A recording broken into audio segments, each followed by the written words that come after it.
What's up, y'all? This your boy Charles Wells coming at you, the host of Swag Talk, the show where we cover the swag inside and out. And now we're on YouTube as well. And like I said in our little intro video, we're gonna do things a little different on YouTube. We're gonna hit you little real quick, with a little quick game like the pass, like a quick passing offense.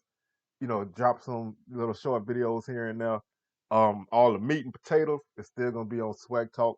So if you haven't done it yet, then you need to go ahead and check out the podcast on anchor.fm/swag talk. Go ahead and listen to all of those shows on there. I got shows going back a couple years. If you don't mess with Anchor, you can use Spotify, Stitcher, Breaker, Apple Podcasts, Google Podcasts, all of those. Search Swag Talk, one word, SWACTALK, one word. So to today's video is gonna be talking about the game of the week, and that is Southern at Jackson State. 4 o'clock kickoff on the big ESPN, and that's the way everybody says it right now. The big ESPN. So this game is gonna be a highly contested game. It's a rivalry. Normally, it's known as the Boombox Classic, but since there's no real bands involved this year, I'm not calling it that. It's just Southern and Jackson, like it used to be before the Boombox name. And before we get too far into this, man, let's go ahead and say if you haven't subscribed to the YouTube channel already and you're just watching, man, go ahead and toss your boy a subscription on that. Smash the like button. I'm a YouTuber now. Smash that like button and hit that bell so you can get notifications on any time I upload any content on this page. So with that out the way, if you listen to my show, my week 6 preview on Swag Talk this past Wednesday, then you already know that I predicted Southern to win this game by a score of 31-27. I think it's gonna be a very entertaining game. I think it's gonna be hard hitting. I think it's gonna be, you know, a lot of talking, not much chippiness, but a lot of talking and, real physical play because I think that's what both teams want to do. Like Coach Sanders says he wants his team to be, play fast, play hard, play disciplined, play smart. Um, Coach Odoms, he preaches, his team being tough. And when you run the ball like Southern and that's your identity, then you're not gonna be a soft team. You can't be a soft team and run the football. That's just not possible in sports. So this is a game that this is a man's game and it's gonna be a man's game and it's gonna be hard hitting and it's gonna have a little bit of fall intensity even though it's springtime and it's not a conference matchup because this is an extra game on the schedule. But when these two teams play, you can throw all that out the window. But I'm not, I've been thinking a lot about this game because I mean, who hasn't? You can look and hear. Everybody has an opinion on this game, and for me, the X factor of this whole situation is gonna be Jackson State as a whole. I mean, I can beat it into the ground that they're improving. The coaching staff is doing a good job, but they're still building their culture. They're still finding out who has the guts in the fourth quarter and who don't. They're finding out still who wants it and who don't. Because just because you say that you down with what the coaches are telling you, you may not really be when things go sideways. So this is not the team that they want, but this is a team that they have. So they're gonna try to get everything out of these guys and teach them how to win and how to play on a level above where they're playing now. They're playing good football, but they're playing good football against teams that aren't on the level that they're on or the level that they want to aspire to, which is what that's the first step of being a good team is to take care of the teams who are below you. You should never, you should really never lose to a team that's below you. I mean, obviously upsets happen, but you should always be able to take care of business against a team that's lower than you. So they did that. They got their step down. They learned how to play helter skelter against Grambling, and then Alabama State. was a setback because they couldn't finish. Like Coach Sanders said, in all his interviews from the end of the game up until now, they have to learn how to finish. And one of the reasons I say that everything is still up in the air for Jackson State is because they have yet to put together a consistent game. And I'm gonna get to Southern too because Southern hasn't either, and Southern has legitimately higher expectations, but realistic higher expectations coming into this season. But Jackson State has been not good in the third quarters of games. Even in blowouts, they've hit a lull coming out of the locker room. And in a game like this, you cannot have any lulls. The first few minutes of each half are very important in this game. Usually the first 5 or 6 minutes in each half in a game like this are very important. It's important to get off to a fast start. You don't want to, have multiple three and outs or turnover, giving up big plays. You need to be in the game all game long to give yourself a chance to make a move at the end because you're facing a team who has been through a lot of stuff, for years. This is a veteran Southern team.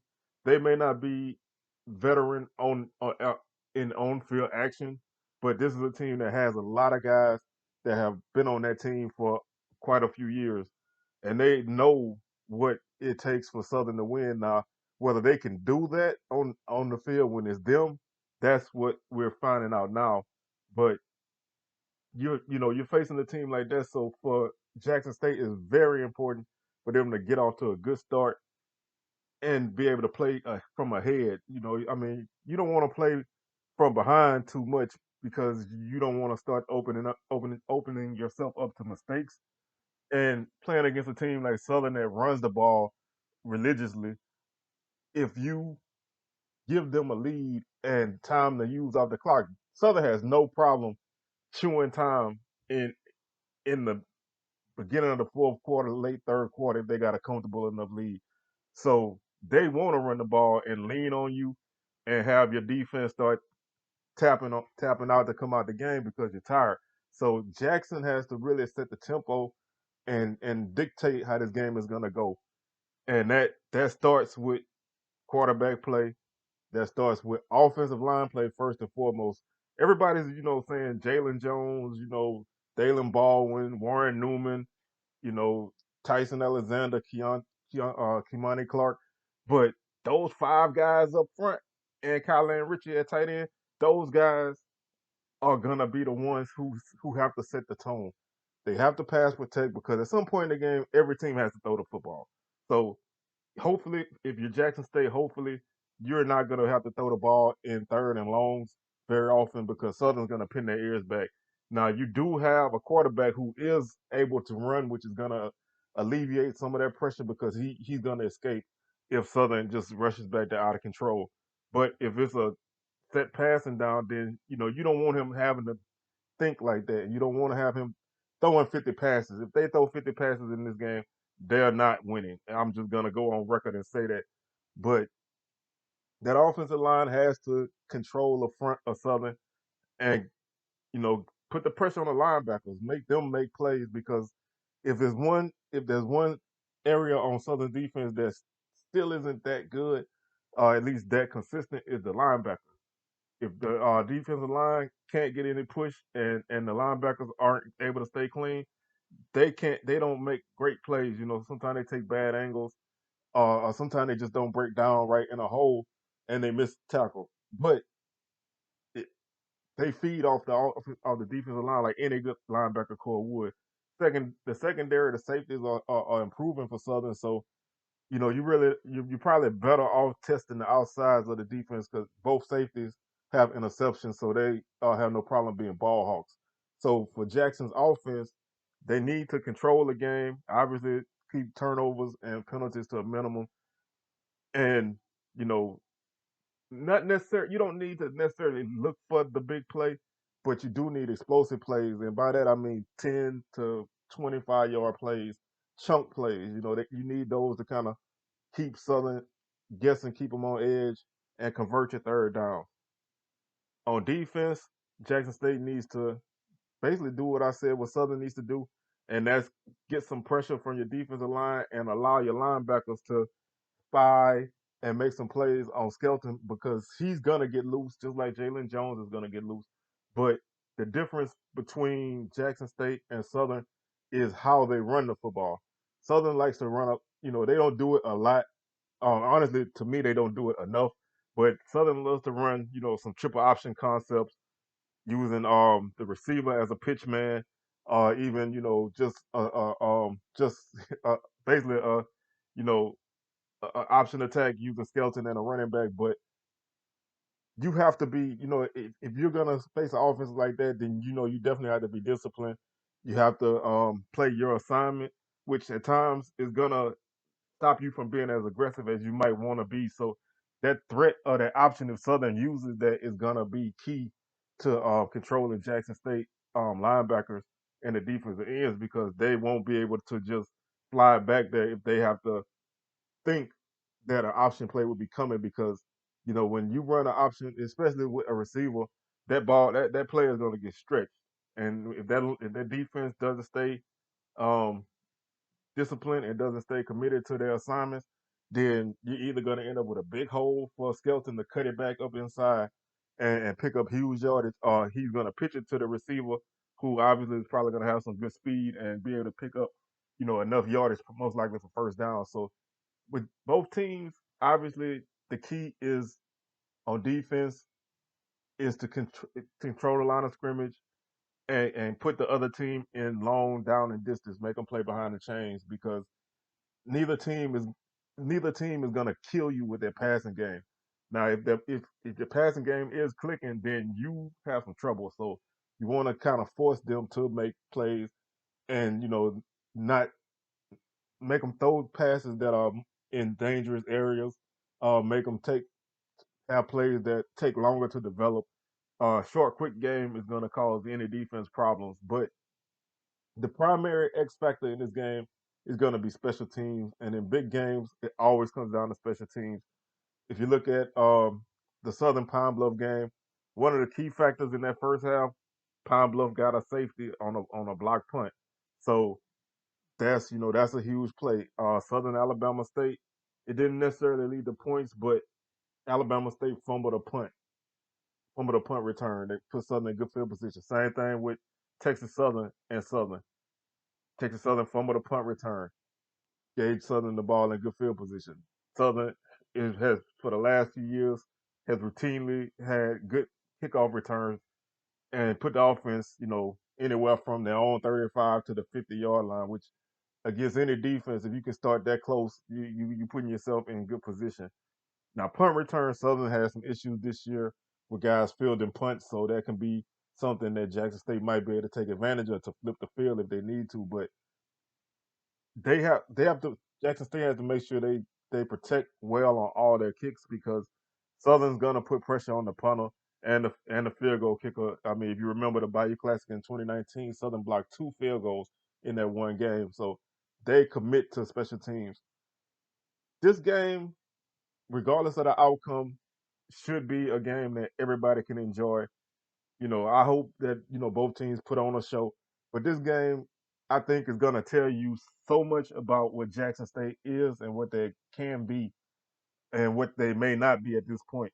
And, as a Southern fan, this game, listening to my preview, you may feel like I'm saying a lot about, what Jackson is and what Jackson isn't and what they can do and, what the perception of them going to be coming out of this game. But Southern has an identity already, regardless win or loss. Southern has an identity that they've had since Coach Odoms took over. Now the offense changed a little bit depending on who was quarterbacking and what kind of skill players they had, but Southern always is a team that wants to run the football. If you look at, Lenard Tillery running the ball for 4 straight years, Herb Edwards running the ball, just guys running the football. This year, these last 3 years, 2018, 2019, and now with a quarterback like Skelton, they're looking more to use the running game even more because you're killing yourself if you don't allow the guy to do what he does best. But they are gonna rotate backs. They're gonna play a gang of guys, And if they can, hit some timely passes and that tight end gets open because the middle of the field will be available for that, then this is going to be a game that shows what Southern can do if they're clicking. So I'm eager to see it. Again, I predicted the score to be 31-27. Southern is actually favored by 1.5. So if that's basically Southern's I won't say a comfortable favorite, but if they play this game in Baton Rouge, then I think the line will be 4.5 because you get 3 points for uh, um, a home game in most sports books. So Southern is favored in this game, but Jackson State can win this game if they do some of the things that they've been doing earlier in the season. Now, the level of competition against those teams and now is higher, but the concepts don't change.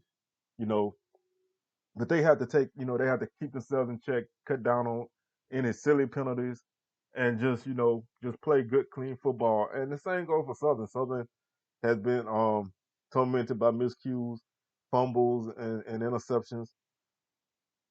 Texas Southern game, they only turned the ball over once, so that was a positive for them. So if they can continue that stride, then Southern will be okay. I'm eager just to see how this game turns out and see what both teams do and what both staffs do. They both coming off a bye week, so everybody should be rested and ready. I know both teams have been kind of banged up, but that should go away. So again, this is Charles Wells, man. I'm about to get up out of here, get ready for this weekend of football. 3 games on the schedule.